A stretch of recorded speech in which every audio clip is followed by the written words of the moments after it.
Tonight, when the sun goes down, you are going to flip a switch. Light will flood the room, and you will not think twice about it. But for 99.9% of human history, that switch did not exist. When the sun set, the world went dark. You could not even see your own hand in front of your face. But modern humans almost never experienced this. For over 300,000 years, every single one of your ancestors spent roughly half their life in near total darkness. They did not even have candles for most of that time, just the black sky, the stars, and whatever fire they could keep alive. So, what did they actually do for all those hours?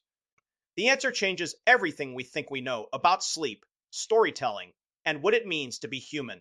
Let us start with fire, because fire is the reason any of this was possible. The earliest solid evidence of humans controlling fire comes from Wonderwork Cave in South Africa, roughly 1 million years ago. But fire did not just keep people warm. Fire completely restructured the human day. Before fire, our ancestors were like every other primate. When the sun went down, you climbed a tree or found a sheltered spot, and you stayed still.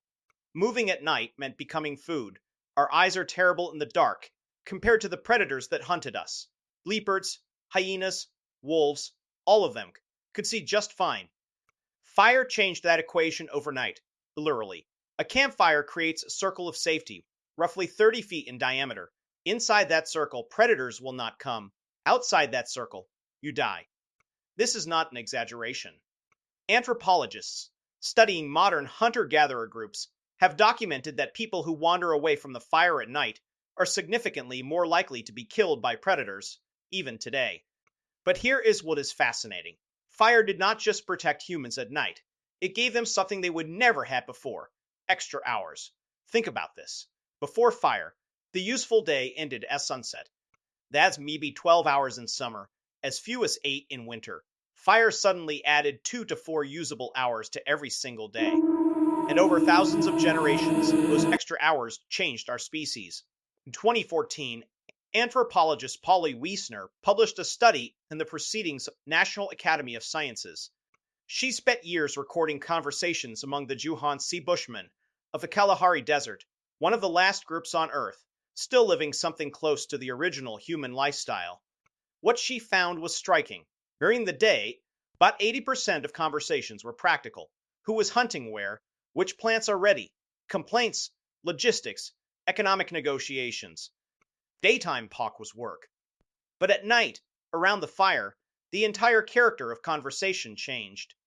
81% of conversations were stories, tales of people in distant places, adventures, myths about the origins of the world, jokes that made the whole camp laugh. Wiessner argued that firelight conversations where human culture was born. A campfire was the original theater, the original classroom, the original church. It is where humans learn to think beyond the immediate present and imagine things that do not exist yet. It is where we became us.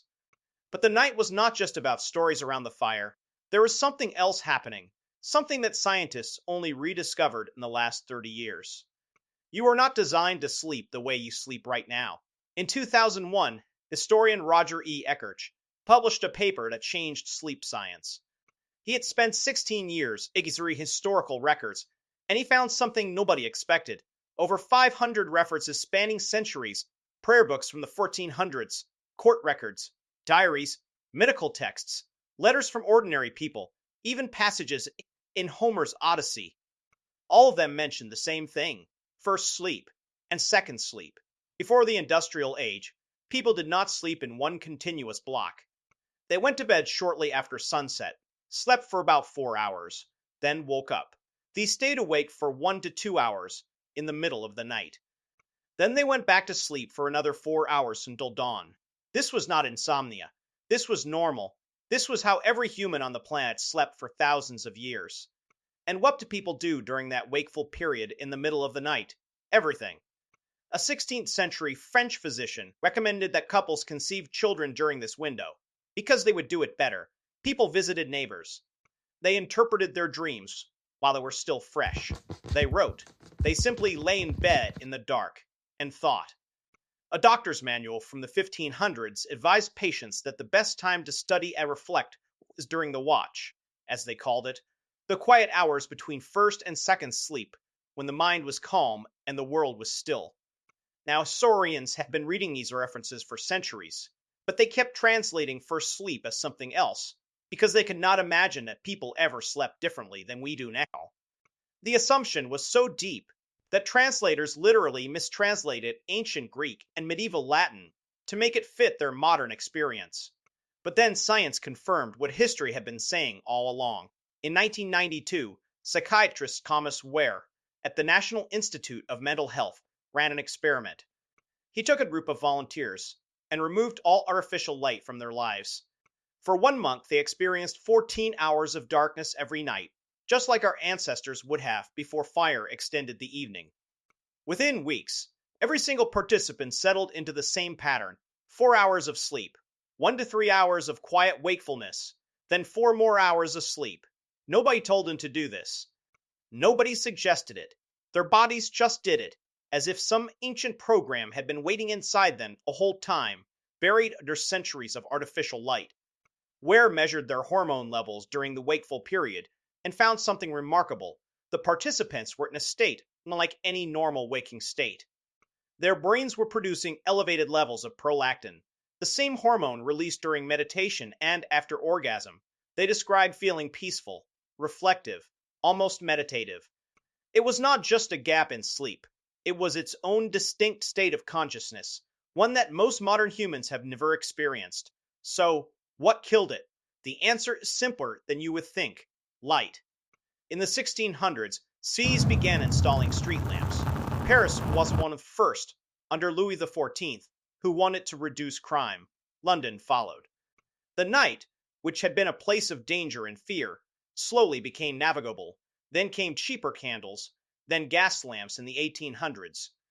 Then in 1879, Thomas Edison commercialized the electric light bulb, and within a generation, the night as humans had known it for 300,000 years was gone. And here is the part nobody talks about. The word curfew comes from the French couvre-feu. It literally means cover fire. In medieval towns, a bell would ring at night, signaling everyone to cover or extinguish their fires, not because of safety, because night was supposed to be dark. Night was when you slept. Night was when you were vulnerable. For most of history, being out at night was suspicious.